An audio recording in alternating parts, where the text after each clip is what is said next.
Module 5, Lesson 4 deals with evaluating algebraic expressions. For this lesson, the content objective is students will evaluate algebraic expressions. The suggested pacing guide says that this is a 135-minute long lesson, so we're going to spend some time on this one, it looks like. Y'all get ready for a mere 14 resources, but apparently they're going to be pretty intense. At many schools, the student council takes responsibility to organize school events throughout the year. One of the most popular events are school dances, where the student council might help to make posters in order to give information about the upcoming dance. The student council might also decorate the gymnasium or other locations where the dance will take place. How can you use an algebraic expression to represent how many markers are left in the package? Well, I guess Ms. Barb, suppose you were using a container of markers to help the student council make posters to the school dance.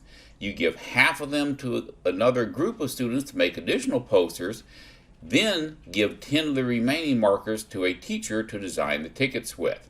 That was a whole bunch of markers that would have been in that thing. So how can you use algebraic expression to represent how many markers are left? These are the kind of things we're going to learn about in this lesson. Our inquiry question wants to know, how can you determine the value of an algebraic expression for different given values? And we're going to use tiles in a sketch to represent parts of an algebraic expression. So let's see here. What expression is going to be represented in the sketch? Well, I'm going to say that we've got over here in the pictures, how many x's do we have? We have 1x. How many y's do we have? We have 2 y's. And then how many constant ones do we have? We've got 4 of them and 4 ones. That's going to equal to 1. Check our answer, and that would be an algebraic representation of this visual diagram. 1x plus 2 y's plus 4. Next, we're going to take and drag the x slider and find out how the value of the first term changes as the value of x increases or decreases, and how does the value of the expression change as the value of x increases or decreases. So, zoom out just a little bit here so we can see the whole screen, and then we're going to take and drag the x, and you can see that as we add x's, now you got 2 x's showing up down there on the bottom. You have 3 x's, the value of the expression is changing over here on the right, becomes 10. Then you have 4 x's, the value of the expression becomes 11, and so on. Well, gee, that's pretty exciting, I guess. And also you can see the value of the first term is increasing as we go through as well. Now we're going to do the same thing, but we're going to drag the y slider, and you can see with the y slider that the value is going to increase a whole lot quicker, because where we had only 1 x, we had 2 y's, so your value of the whole thing is going to increase a whole lot quicker than it did when we were doing the first term. So say, for example, right here we started with the 2 y's, the value of the expression was going to be 7. If we went to 4 y's, the value of the expression went to 9. However, if I doubled my x's, then we only increased by 1 instead of by 2. Next, we're going to pay attention to that third term right here. I'm dragging my x's, I'm increasing my x's. The third term didn't change at all. Well, what if I drag my y's? Again, the third term doesn't change at all, because these here are constants. They are whole numbers. They're not going to change. They are constantly representing 4 ones for a third term value of 4 right here. Now the textbook wants us to take and predict what's going to happen to the overall value of the expression if we change the value of x to 3 and the value of y to 4. You see, currently the x value, the value of the first term, is 1, and the y value, the value of the second term, is 2. Well, if we change the x to 3, that means we'd be adding 2 to the total value of the expression, which means we'd go from 7 to 9. And then if we change y to equal 4 instead of 2, that would mean we should be adding 2 more to the value expression, giving it 11.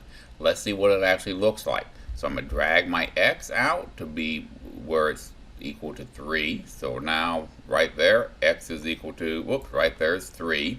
And then I'm going to drag my second term out to where the second term is equal to 4.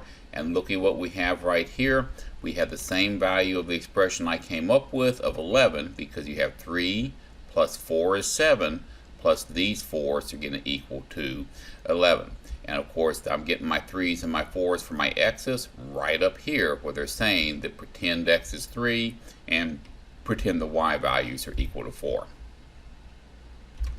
I think we burned enough time on that inquiry question. Let's move on to something a little more exciting, like learning to evaluate algebraic expressions. Let's zoom back in a little bit. The variables in algebraic expression can be replaced with a number. Once the variables have been replaced, you can evaluate or find the value of the algebraic expression. And remember, the evaluate means to find the value of, as they said it, or in simple layman's terms, it means to solve it.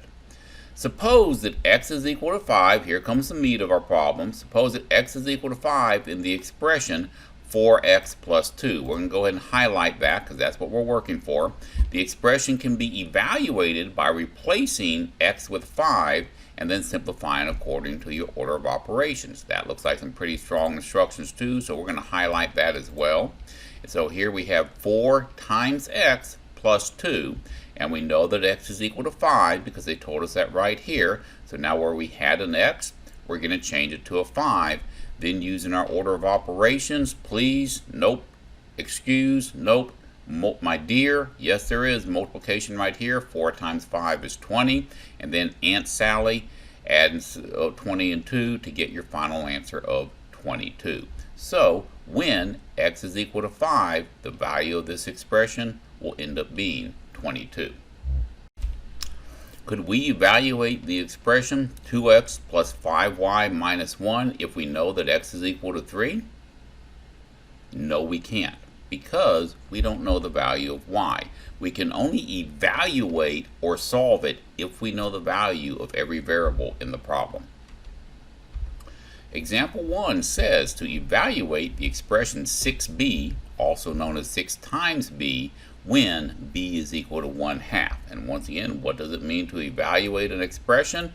That means to solve that thing. So with that done, let's keep moving through here and we're going to figure out how to do that.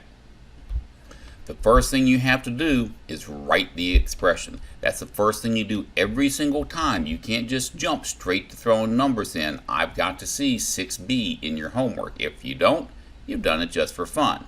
Next, we're going to substitute values for variables, also known as replacing the b with the 1/2 because it says b is equal to 1/2. And now we're going to simplify it by multiplying 6 times 1/2. That's also the same thing as saying 6 divided by 2.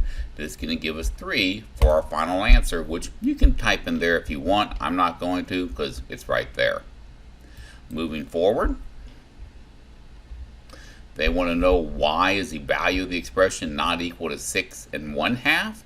Well, it's because it's not a number up against another number. 6b means 6 times the value of b. We're not just sticking two numbers side by side. That's a very common mistake, by the way. Now it's going to be your turn. Pause the video, solve this problem. Did you find the right answer? Let's see how I'm going to do this problem here. So I'm going to start off by taking and writing my original problem, which is a squared. And of course, a squared is the same thing as saying a times a. That means if a is 1.2, I have 1.2 times 1.2.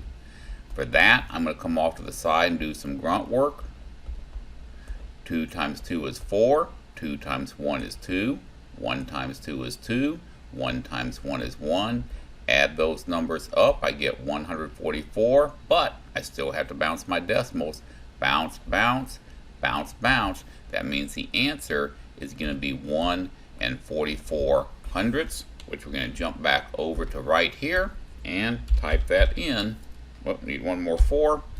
Check our answer. The answer checks. Easy math. But what if they gave us two variables? As long as they tell us the value of the two variables, it's not that bad. Here we have x plus y when x is equal to 3/4 and y is equal to 2/3. First thing you have to do is write the expression. You must write x plus y or I will not give you credit.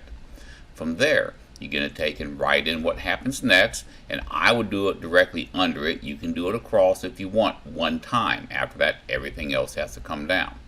So the x is 3/4, the y is 2/3. We're adding fractions. How do we add fractions?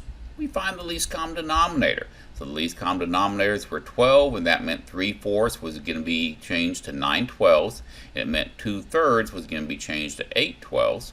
From here, we're going to add our numerators, leave our denominators alone. That gave us 17/12, which is an improper fraction, so we'd have to change that into the mixed number of 1 and 5/12, which you can take and type into that box if you want to. I'm not going to. They already gave us the answer. Now it's your turn. Go ahead and pause the video and evaluate C minus D, where C is equal to 4, and D is equal to 2 1/3. Did you get it right? Let's see how I'm going to work it.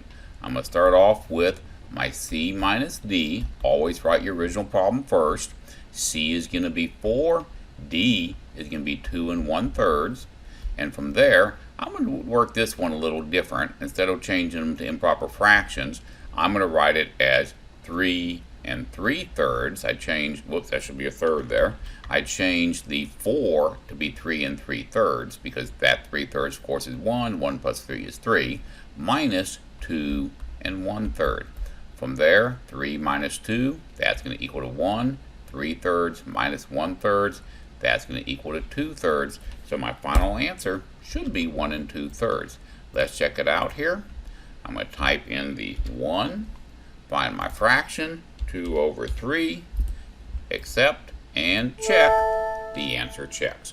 We're going to stop here for part 1. We'll come back to part 2 in just a minute.